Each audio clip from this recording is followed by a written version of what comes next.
तब देवराज स्वयं त्रिखुर का सामना करने आए थे। त्रिखुर!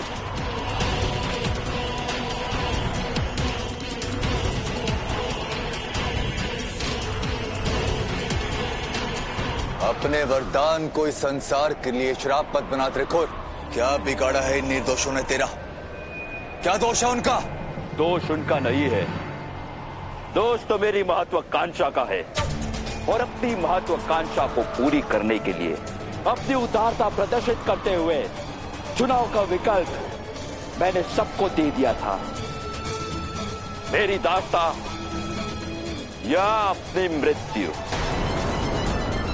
तुम कहो इंद्र, तुम क्या चुनोगे? देवों की दास्ता देखना चाहता है तू? अपनी जीवा पर अंकुश लगाओ और मेरे इस वज्र के प्रहार से अपनी पराजय के लिए तैयार हो जाओ। संभाल सकते हो तो संभाल लो मेरा प्रहार।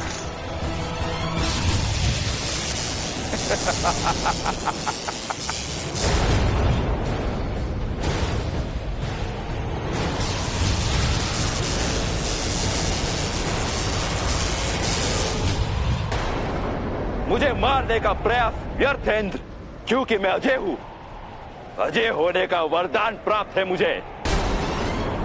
परंतु अब तुम मुझसे हारने के लिए तैयार हो जाओ। मेरा ब्रह्मांडीय चक्रवात तुम्हारे इतने खंड करेगा कि जीवन और मृत्यु में अंतर नहीं कर पाओगे। स्वर्गाधिपति देवराजेंद्र हूं मैं। जानता हूं, अमृत पान के देवता हो तुम, इसलिए तुम्हारी मृत्यु नहीं हो सकती। तभी तो मैंने तुम्हें खंड खंड करने का दंड चुना है। चक्रवात, जाओ और इंद्र को अपने भीतर खींच लो और उसे खंड खंड कर दो। जाओ।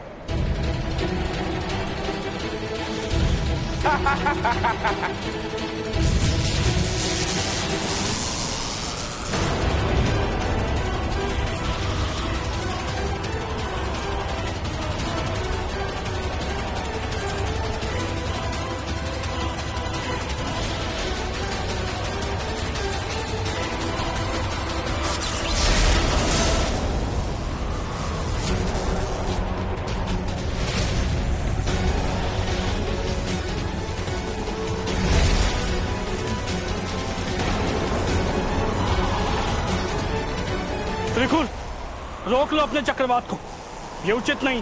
जिह्वा बंद रख। ये त्रिकूर का चक्रवात है, नहीं रुकेगा। विकल्प तुम्हारे सामने है, तेरी दास्ता या मृत्यु।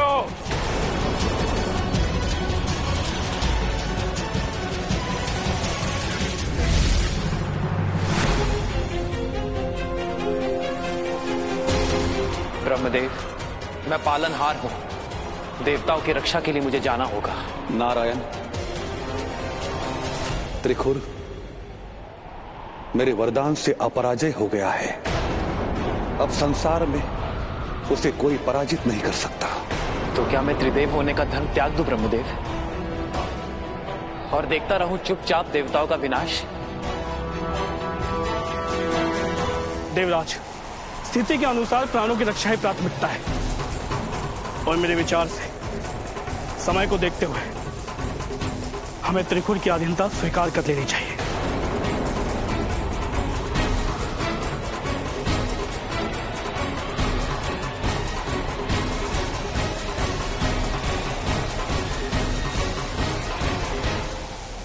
ठीक है त्रिखुर, हम देव तुम्हारी अधीनता स्वीकार करते हैं।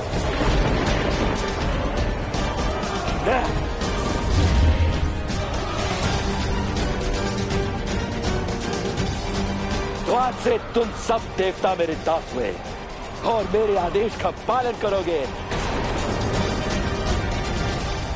एक असुर का आधिपत्य देवताओं पर, घोर अनर्थ।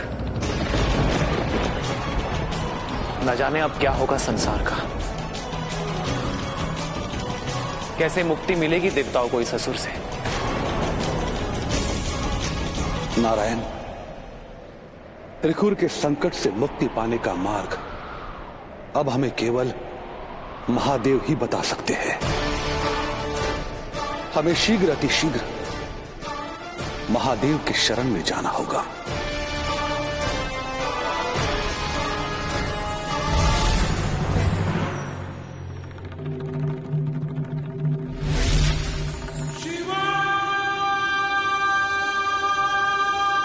प्रणाम महादेव। आपको प्रणाम अर्पित करता हूं महादेव।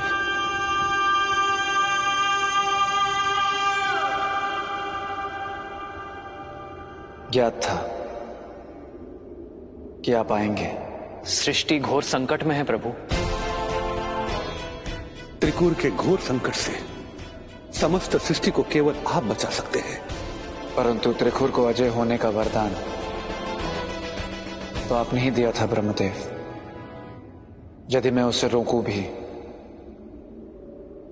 तो आपके वरदान का अपमान होगा। हम त्रिदेव पर संसार प्रश्न चिन्ह लगाएगा।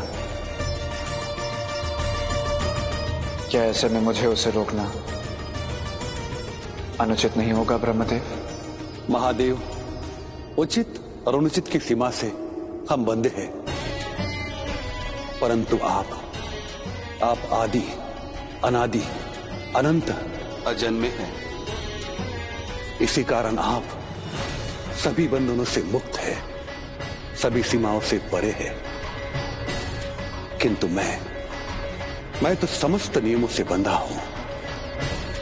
महादेव, वरदान के नियमों से बंधे होने के कारण मुझे त्रिकुर के कठिन तप से प्रसन्न होकर उसे वरदान देना पड़ा। सृष्टि पर आए संकट और आप दोनों की समस्या, इन दोनों को मैं भली भांति समझ रहा हूं, परंतु मैं भी विवश हूं। वरदान प्राप्त त्रिकुर को मैं भी पराजित नहीं कर सकता। तो फिर इस घनघोर संकट से उबारने का उपाय क्या है महादेव? पराशक्ति आदि शक्ति की 8वीं महाविद्या बगलामुखी, अब वही इस सृष्टि को इस संकट से उबार सकती है ब्रह्मदेव। उन्हें जागृत करना होगा। उन्हें जागृत करने का मार्ग बताएं महादेव। बगलामुखी को जागृत करने से पहले त्रिपुर सुंदरी को प्रसन्न करना होगा, और उन्हें प्रसन्न करने के लिए आप हरिद्र सरोवर जाइए और उसके तट पर तप आरंभ करिए। महादेव, आपके मार्गदर्शन ने हमारी चिंता हर ली है। महादेव, आपका कोटि कोटि धन्यवाद। फिर नारायण हरिद्र सरोवर के तट पर ध्यानस्थ हो तप पर बैठ गए और इस प्रकार समय का चक्र घूमता रहा। दिन, मास, वर्ष बीतते रहे, ऋतुएं बदलती रहीं और नारायण अविचल तप करते रहे। अंततः एक दिन नारायण के तप से त्रिपुर सुंदरी प्रसन्न होकर प्रकट हुई। उनकी उपस्थिति का आभास पाकर नारायण ने आंखें खोली, उनके दर्शन किए और आशीर्वाद पाने की कामना से अपने कर जोड़ श्रद्धावनत हो प्रणाम किया। आपके तप से मैं प्रसन्न हुई, वरदान मांगिए नारायण। हे महाविद्या त्रिपुर सुंदरी, आप तो अंतर्यामी हैं। मेरी तपस्या का उद्देश्य आपसे गुप्त नहीं है देवी। हाँ नारायण, मुझे आपकी तपस्या का उद्देश्य ज्ञात है। तो त्रिकुर के संकट से इस ब्रह्मांड की रक्षा कीजिए महाविद्या त्रिपुर सुंदरी। अवश्य करूंगी। ब्रह्मांड को त्रिकुर के संकट से मुक्ति के लिए और संसार को गूढ़ ज्ञान देने के लिए मुझसे ही महाविद्या बगलामुखी जागृत होंगी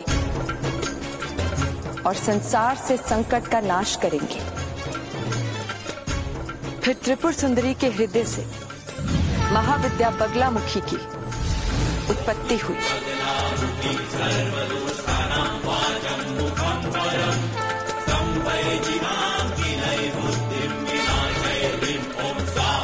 हे माता बगलामुखी, मैं आपकी कृपा का आकांक्षी हूं। त्रिकुर के संकट से इस ब्रह्मांड की रक्षा कीजिए देवी। त्रिकुर का वध कर संसार को संकट मुक्त करने का मैं आपको वचन देती हूं नारायण। आपका कोटि कोटि धन्यवाद माता।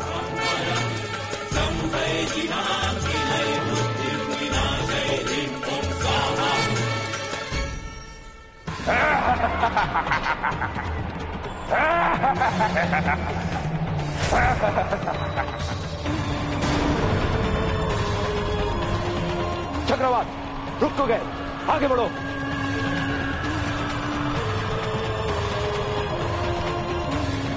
कौन है जो हमें रोकने की कोशिश कर रहा है? कौन? त्रिकुर।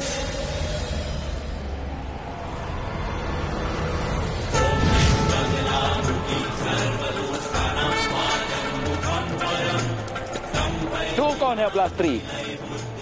क्या इस ब्रह्मांड में कोई वीर नहीं बचा जो तुझे भेज दिया मेरा सामना करने? नारी को अबला समझने की भूल मत कर मूर्ख। ध्यान से देख मुझे, ध्यान से, और अपने काल का दर्शन कर मुझ में। अजय हूं मैं, अपराजय हूं। पूरे ब्रह्मांड को नष्ट करने की क्षमता रखता हूं मैं। तू मेरा कुछ भी नहीं बिगाड़ सकती।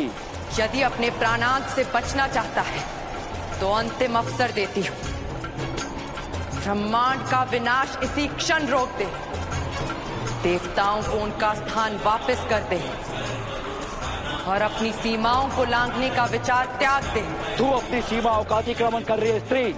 चली जा मेरे सामने से, अन्यथा तेरे केस पकड़कर अपने चरणों में गिराऊंगा और तुझे अपनी दासी बनाऊंगा। तेरा अहंकार तेरे विनाश का निमंत्रण दे रहा है। मैं तुझे युद्ध के लिए ललकारती हूं।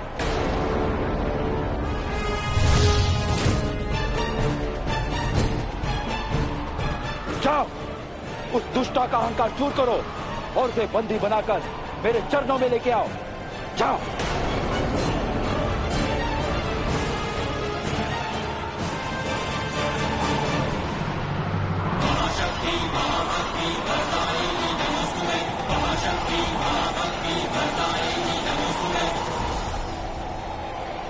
चक्रवात, जाओ और मिटा दो उसे।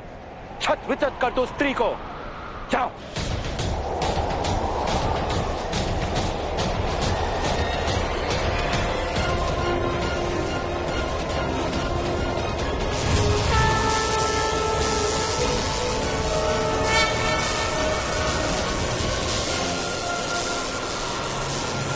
वो घड़ी बगलामुखी के लिए सचमुच एक विकट घड़ी थी, क्योंकि ब्रह्मदेव के वरदान के कारण ब्रह्मांडीय चक्रवात भी त्रिकुर के अधीन था, जो उसके आदेशों अनुसार संचालित हो रहा था। और उसके अजय रहने के वरदान के कारण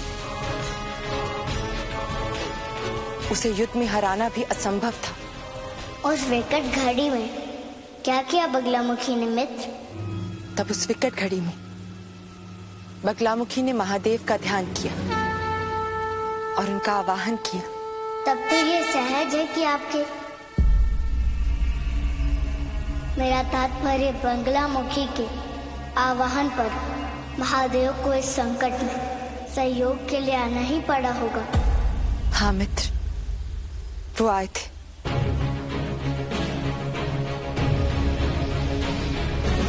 मित्र, मेरे महादेव भले मेरी भूल के कारण मुझसे दूर चले गए हों, उनकी स्मृति चली गई हो, पर उनके अवचेतन में मैं सदा अंकित हूं, जीवंत हूं।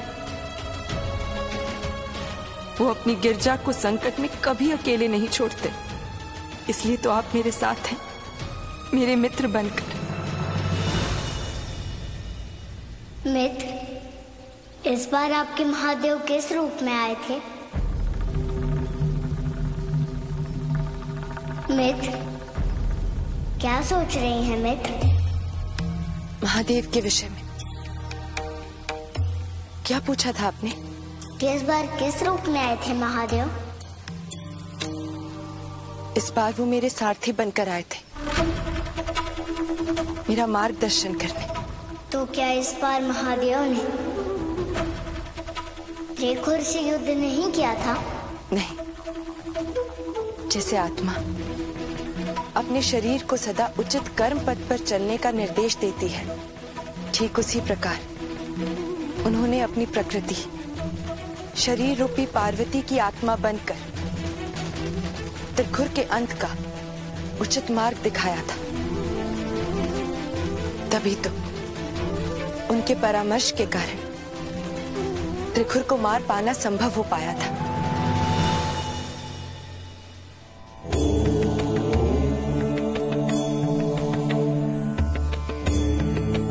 देवी, कहें किस प्रयोजन हेतु आपने मेरा आवाहन किया? महारुद्र, मैं दुविधा में फंसी हूँ। दुष्ट के संहार में कैसी दुविधा देवी? ब्रह्मदेव का वरदान है मेरी दुविधा। यदि इसका संहार करती हूँ तो इसके अजय होने के वरदान की मर्यादा खंडित होती है। यदि इसका संहार नहीं करती तो संसार विखंडित हो जाएगा, संपूर्ण ब्रह्मांड विनष्ट हो जाएगा। मुझे परामर्श दे महारुद्र, मेरा मार्ग निर्देश करें, मुझे स्थिति से बाहर निकालें। अब समय आ गया है जब इस संसार के सामने आप अपनी मारन, मोहन, सम्मोहन, उच्चाटन और स्तंभन विद्या को उजागर करें, क्योंकि ये विद्याएं ही त्रिकुर को युद्ध में मारने का शस्त्र बनेंगी। आपकी इन विद्याओं से उसका शारीरिक और तप की सिद्धियों से प्राप्त बल क्षीण होगा, क्योंकि सिद्धियों से प्राप्त बल से अधिक बलशाली और समर्थवान मनुष्य की चेतना और बौद्धिक ज्ञान होता है। जब आप अपनी सम्मोहन विद्या से इसकी बुद्धि को अपने पाश में बांधेंगी तो दर्प में चूर ये बलशाली अपनी ही बुद्धि से अपना सर्वनाश करेगा, जो आत्मघाती होकर आपके उद्देश्य को पूरा करेगा और आपकी दुविधा को समाप्त करेगा।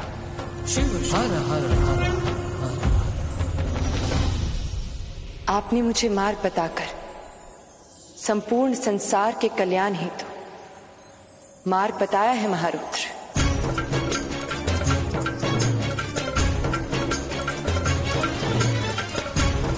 देवी, सर्वप्रथम इस चक्रवात को रोकना होगा।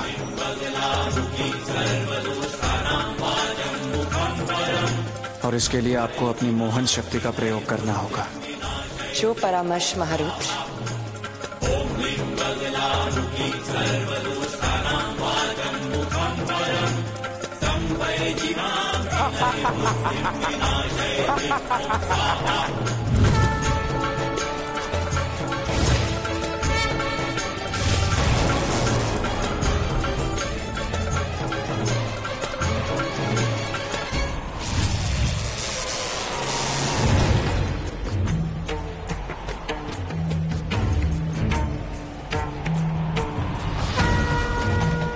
हे महाबलशाली असुर, आपने अपने चक्रवात से ब्रह्मांड के एक बहुत बड़े भाग को नष्ट कर दिया है और संभवतः त्रिदेव भी इस भाग के साथ नष्ट हो गए हैं। इसीलिए तो आपकी इस विनाश लीला को रोकने के लिए वो अभी तक नहीं आए।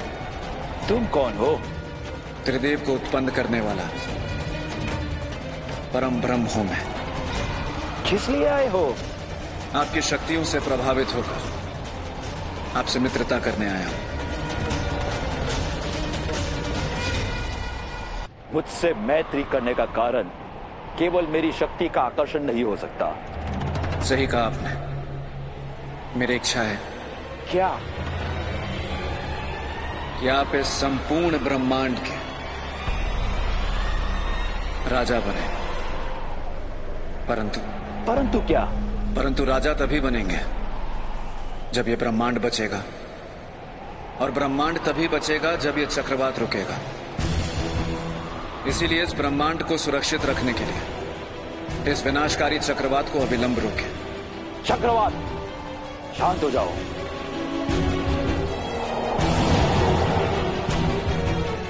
देवी, इस चक्रवात को सदा शांत रखने के लिए आपको अपनी स्तंभन विद्या का प्रयोग करना होगा। हाँ, मेरी स्तंभन विद्या ही इसे भवन के स्तंभ की भांति सदैव स्थिर रखेगी।